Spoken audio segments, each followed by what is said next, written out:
चिंटू अपना झोला तैयार कर रहा है। आज फिर शहर जा रहे हो? हाँ, जाना तो होगा ही। कल भी गए थे, कुछ हुआ? कोई बात बनी? नहीं, लेकिन उम्मीद है आज कुछ अलग होगा। शांति देवी रसोई से बाहर आती हैं। उनके चेहरे पर चिंता साफ है। बेटा, घर में राशन खत्म हो रहा है, डब्बे खाली पड़े हैं। माँ, मैं पूरी कोशिश कर रहा हूँ माँ, बस एक मौका मिल जाए। अरे कोशिश, इस कोशिश शब्द से अब चिढ़ होने लगी है बेटा। कोशिश से पेट नहीं भरता सिंटू। चिंटू के पास कोई जवाब नहीं है।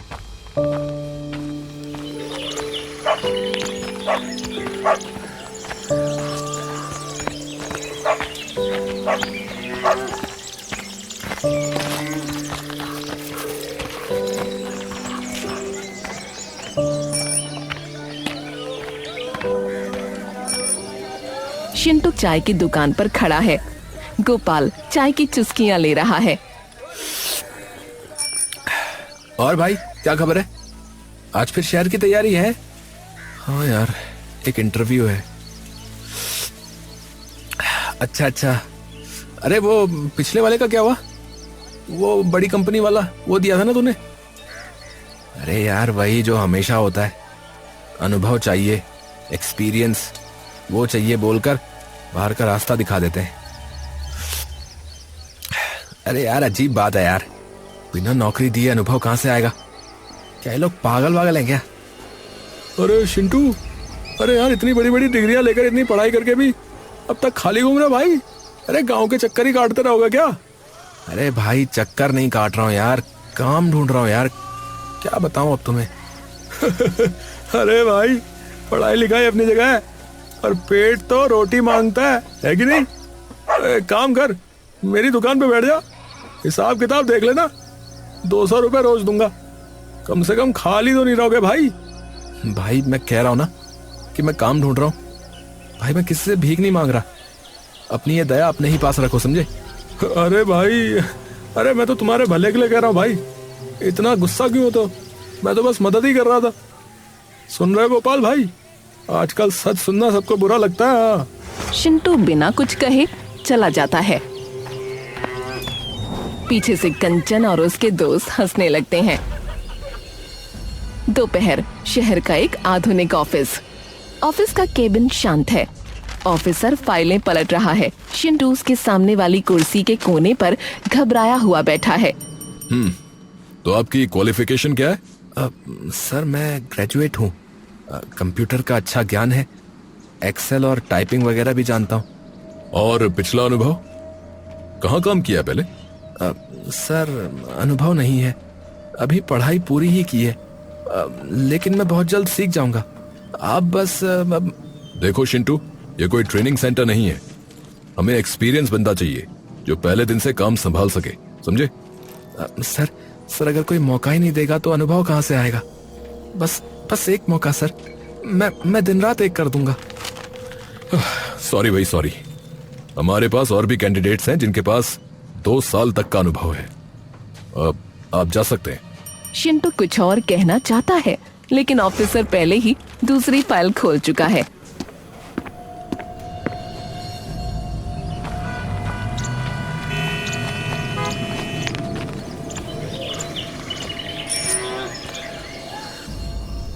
चिंटू थका हुआ लौटता है। क्या हुआ? चेहरे से तो लग रहा है कि नहीं हुआ पूनम, फिर वही अनुभव का बहाना। तभी हरिपद कमरे से बाहर निकलते हैं। अरे फिर से नहीं, फिर खाली हाथ लौट आए? हाँ बाबूजी, शहर में डिग्रियों की नहीं, पहचान और अनुभव की कीमत है। बेटा, पूरे गांव में बातें हो रही हैं। लोग कह रहे हैं कि तुम सिर्फ दिखावा कर रहे हो, असल में तुम निकम्मे हो। माँ, मैं निकम्मा नहीं हूँ।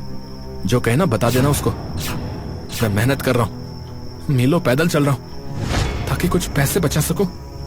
मैं कोशिश कर रहा हूँ माँ। तो फिर चिल्लाने से कुछ नहीं हो। अगर दुनिया तुम्हें निकम्मा कह रही है तो उन्हें चुप कराने का एक ही रास्ता है, खुद को साबित करो। कुछ ऐसा करो कि ये गांव तुम्हारी मिसाल दे। घर में सन्नाटा छा जाता है। बस उसकी भारी सांसों की आवाज सुनाई दे रही है। सुबह का वक्त है। चिंटू तेज धूप में पसीने से तरबतर सड़क पर चल रहा है। उसके हाथ में मुड़ी तुड़ी फाइलों का एक बंडल है। आज तो कहीं ना कहीं बात बनी जाएगी। कल वाली गलती नहीं करूंगा। वो एक छोटे से कुरियर सर्विस के ऑफिस में घुसता है। अंदर एक आदमी काउंटर पर बैठा है। नमस्ते सर। क्या यहाँ कोई वैकेंसी है? मैं कंप्यूटर का काम और डिलीवरी मैनेजमेंट देख सकता हूँ सर। नाम लिखा दो बाहर, जरूरत होगी तो बुला लेंगे। अभी कोई जगह नहीं भैया। चिंटू मायूस होकर बाहर निकलता है और एक कंस्ट्रक्शन साइट के ऑफिस में जाता है। सर क्या यहाँ मुंशी या सुपरवाइजर का काम मिल सकता है? मैं ग्रेजुएट हूँ, हिसाब किताब अच्छे से कर लूंगा। अरे भाई, यहाँ फावड़ा चलाने वाले चाहिए।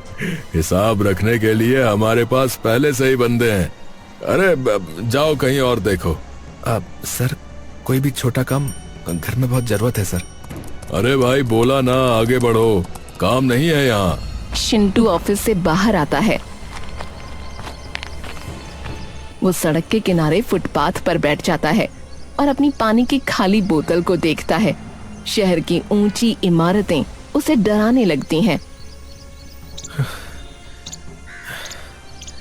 क्या सच में इस बड़े शहर में मेरे लिए कोई छोटा सा कोना तक नहीं है?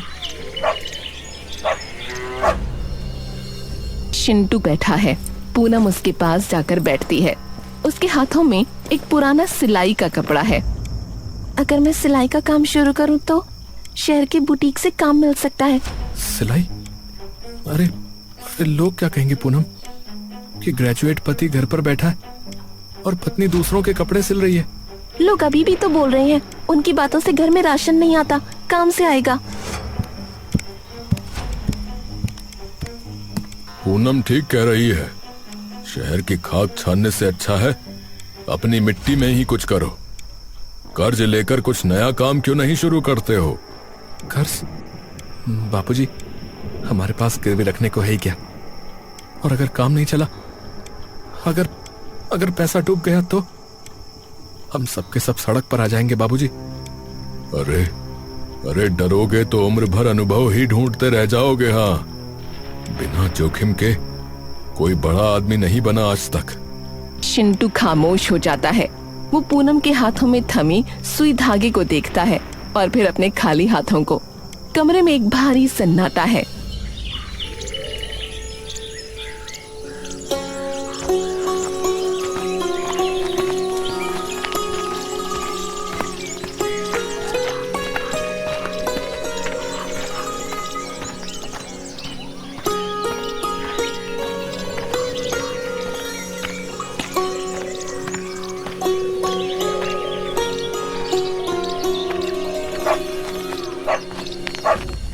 प्रधान जी एक बड़े तख्त पर बैठे हैं।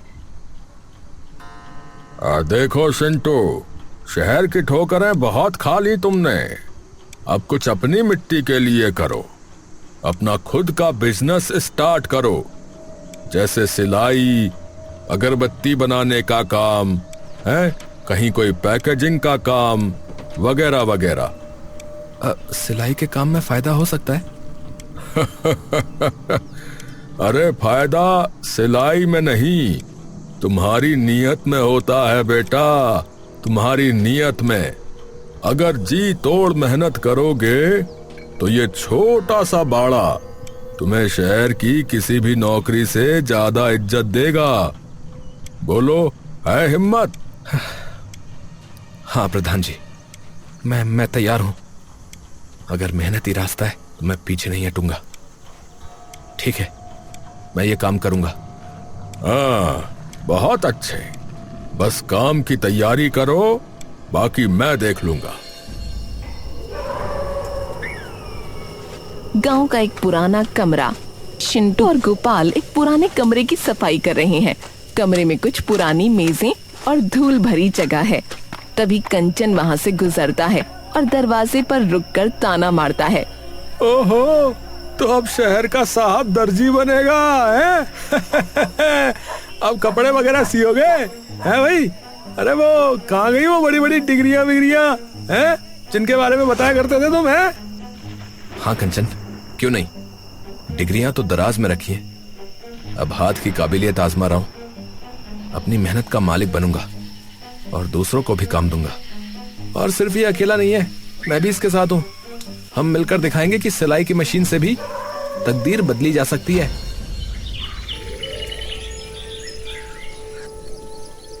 हरिपद दूर खड़े सिलाई मशीनों के खाली स्टैंड्स और कमरों के कोनों को देख रहे हैं। उनके चेहरे पर चिंता की गहरी लकीरें हैं। सिंटू बेटा, सारी जमा पूंजी और लोन का पैसा इन मशीनों और कपड़ों में लग गया है। अब मुझे बहुत डर लग रहा है, गांव में ये सब चलेगा भी? डर तो मुझे भी लग रहा है बाबूजी, बहुत ज्यादा। लेकिन अब कदम आगे बढ़ा दिए तो पीछे नहीं हटूंगा। या तो डूबूंगा या फिर तैरना सीख जाऊंगा। पूनम ने मुझ पर भरोसा किया है, अब हारने का सवाल ही नहीं है। 1 महीने बाद कारखाने के अंदर सिलाई मशीनों का शोर है। तभी बिजली विभाग का एक कर्मचारी हाथ में लाल नोटिस लेकर अंदर आता है। चिंटू बाबू, पिछले 1 महीने का बिजली का बिल बाकी है, ये रहा आखिरी नोटिस। जी, लेकिन सर अभी काम शुरू ही हुआ है, पेमेंट आने में थोड़ा वक्त है। क्या कुछ दिन और मिल सकते हैं क्या? देखिए, नियम सबके लिए एक है। आपके पास सिर्फ कल सुबह तक का टाइम है। अगर बिल जमा नहीं हुआ तो बिजली काट दी जाएगी। अंधेरे में सिलाई नहीं हो पाएगी, याद रखिएगा। कर्मचारी चला जाता है। तभी एक आलीशान कार कारखाने के बाहर आकर रुकती है। शहर का एक बड़ा महाजन अंदर आता है। चिंटू, अरे तुम्हारे काम की फिनिशिंग कमाल की है भाई। मुझे अगले 2 महीनों में एक बड़ी प्रदर्शनी के लिए 500 शर्ट्स चाहिए। ये लो भाई, 1 लाख रुपए का ऑर्डर। 1 लाख का ऑर्डर? सर ये तो बड़ा मौका है। हाँ, मौका बड़ा है तो रिस्क भी तो बड़ा है। अगर 1 दिन की भी देरी हुई तो मैं सारा माल वापस कर दूंगा और हर्जाना भी लूंगा। क्या तुम तैयार हो? जी महाजन जी, मैं पूरी कोशिश करूंगा। महाजन चला जाता है। किस्मत भी कैसे कैसे खेल खेलती है। एक तरफ कामयाबी का दरवाजा खुला है और दूसरी तरफ अंधेरा होने वाला है। अगर कल बिजली कट गई तो ये 1 लाख का ऑर्डर मिट्टी में मिल जाएगा। कुछ देर बाद मशीन बंद हो जाती है। बाहर मूसलाधार बारिश हो रही है, बिजली कड़क रही है। कारखाने के अंदर सन्नाटा है। चिंटू टेबल के पास बैठा है।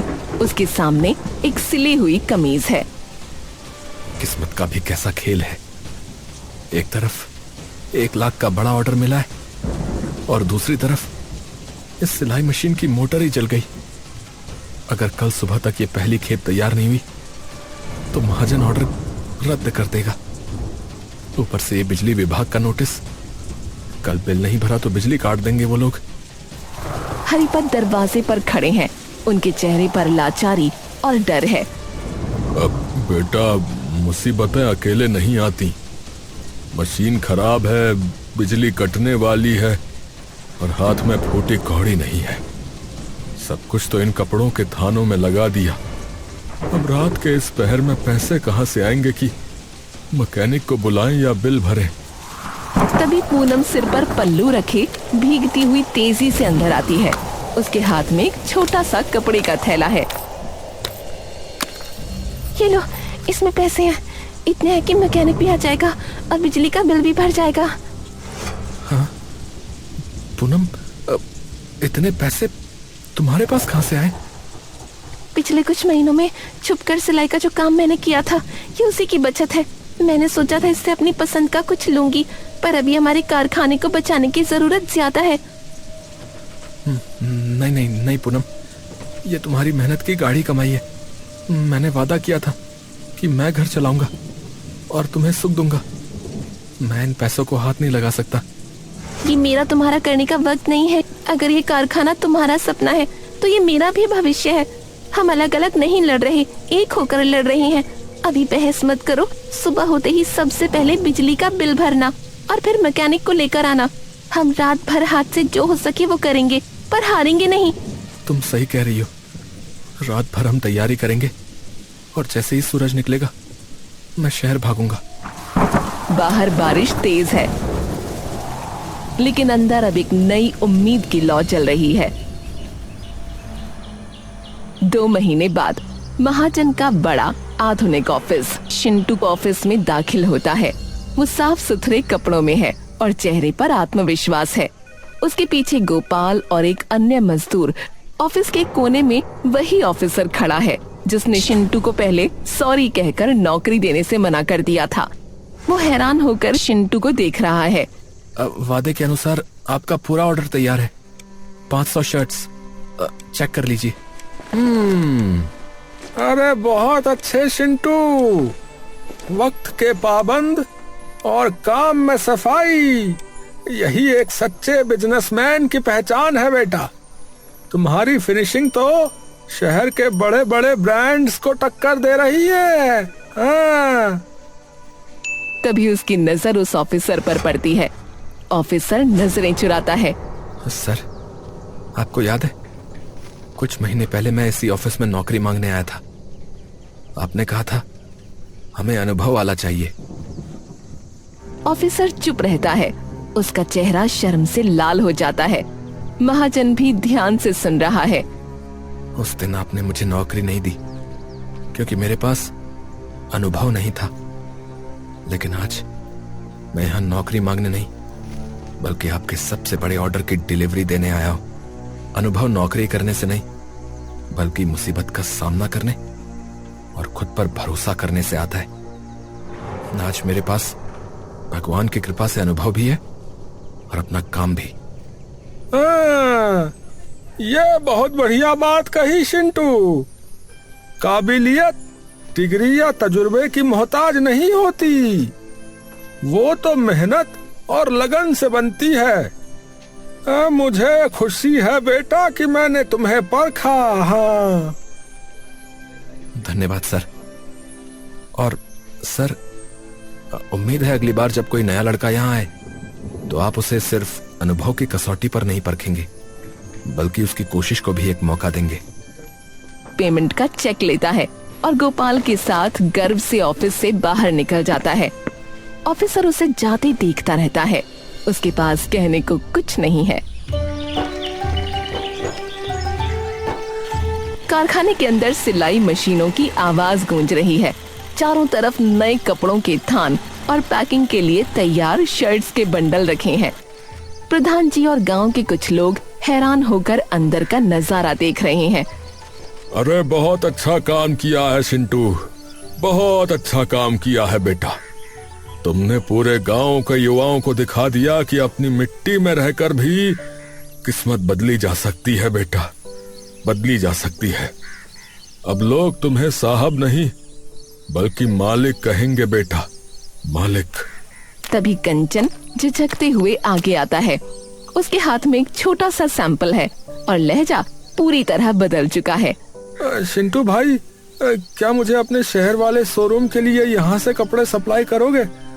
तुम्हारे कपड़ों की फिनिशिंग और क्वालिटी की चर्चा पूरे बाजार में है। जरूर कंचन, काम में कोई छोटा बड़ा नहीं होता, बस उसे करने की नीयत और ईमानदारी साफ होनी चाहिए।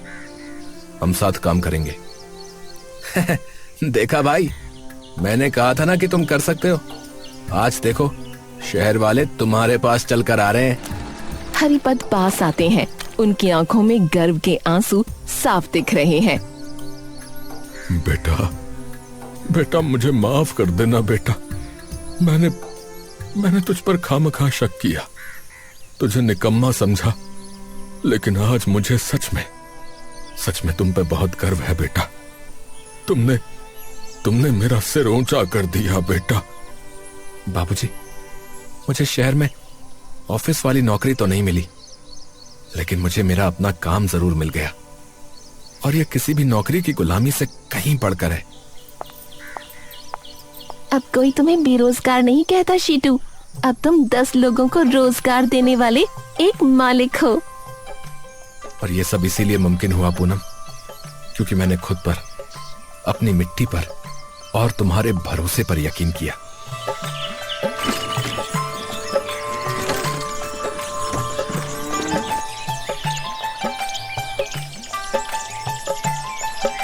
शिंटू भाई, आज चाय मेरी तरफ से है।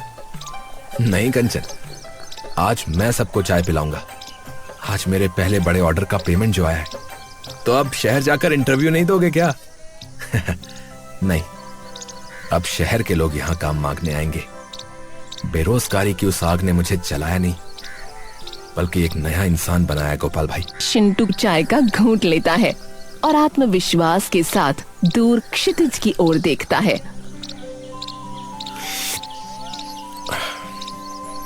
अपनी पहचान खुद बनाओ। जब तुम खुद को साबित कर दोगे ना, तो यही दुनिया जो आज तुम्हें निकम्मा कहती है, कल तुम्हारे पास काम मांगने आएगी। उठो, अपनी तकदीर अपने हाथों से लिखो, क्योंकि कोशिश करने वालों के लिए कोई भी रास्ता बंद नहीं होता।